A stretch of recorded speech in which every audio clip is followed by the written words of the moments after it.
The bad news is YouTube censorship is ramping up. The good news is I have a plan to fight back. But first, let's review my crazy experience with YouTube the last couple months. Part 1. Thought crimes. In June, YouTube deleted 3 videos I had uploaded but never published.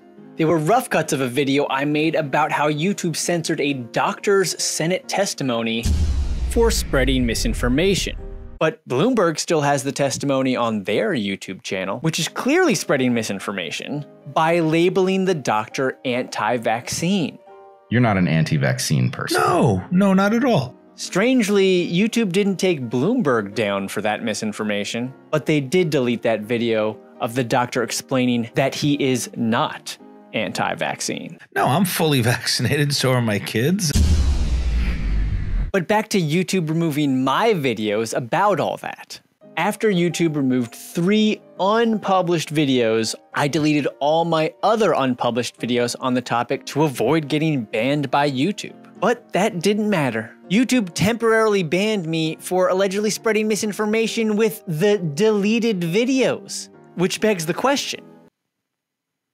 How the fuck do you spread misinformation with a deleted video that was never published? Part 2. Violent criminal. In July, YouTube accused me of involvement with violent criminal organizations, demonetizing my entire channel over a 7-year-old Starbucks commercial parody, a 14-second video with a clip of the evil Elliot Rodger bragging about his Starbucks vanilla latte. A nice vanilla latte. And then it cuts to Starbucks. Insanely overpriced beverages for psychopaths. I was obviously not supporting the psycho. I was making fun of the psycho and Starbucks. So who knows, maybe some really stuck-up Starbucks drinker at YouTube got offended. Anyway, luckily after a bunch of friends helped me get the word out, YouTube admitted they had made an error. But they never remonetized my channel. They re-enabled my channel for monetization.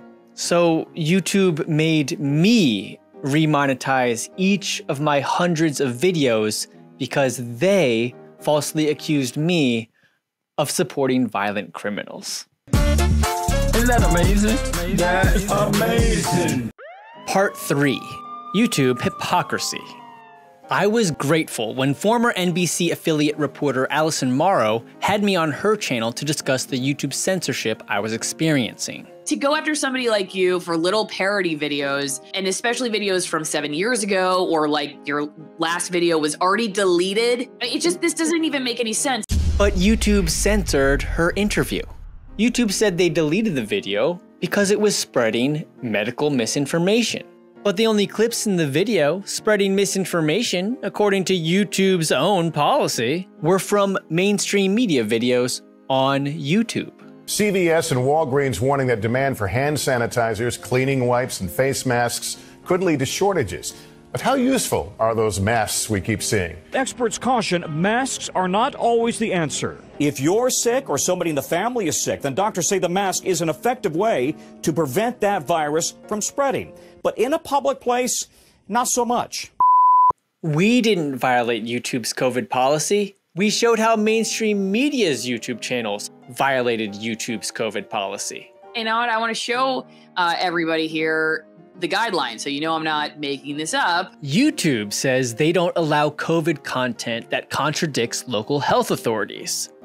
But YouTube does allow COVID content to contradict local health authorities if it's on mainstream media's YouTube channels. If you think that you may have a severe respiratory viral infection, wearing a mask can help prevent spreading that virus to other people.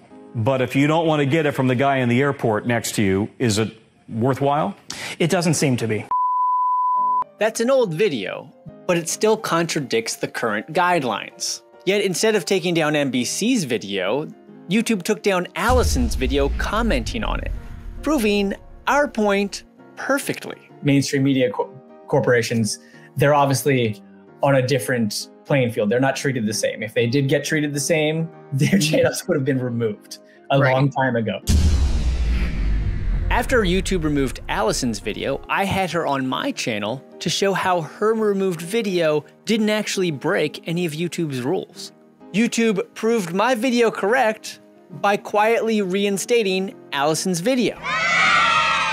Then YouTube deleted my video that said Allison's video shouldn't have been deleted. That is amazing. Amazing. Now look, I get why some people actually support YouTube censorship. Misinformation can be extremely harmful. Someone could die from taking the wrong medicine.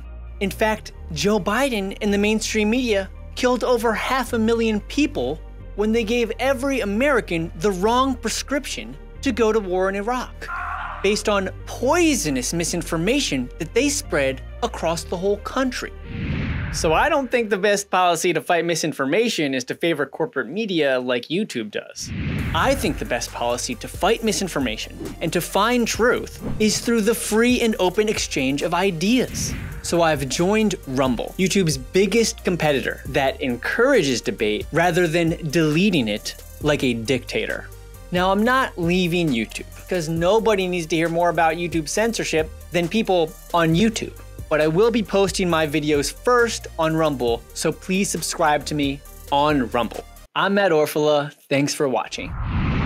You, Matt. You're making my fall off. Man, great job, Matt. He goes by the name Orf. Wonderful job. Let's call him Matto, because I don't want to butcher his name. Matt Orfalea. Matt Orfalea. Matt Orfalea. Subscribe to him. Matt Orfalea. Matt Orfalea. Matt Orfalea. Incredible.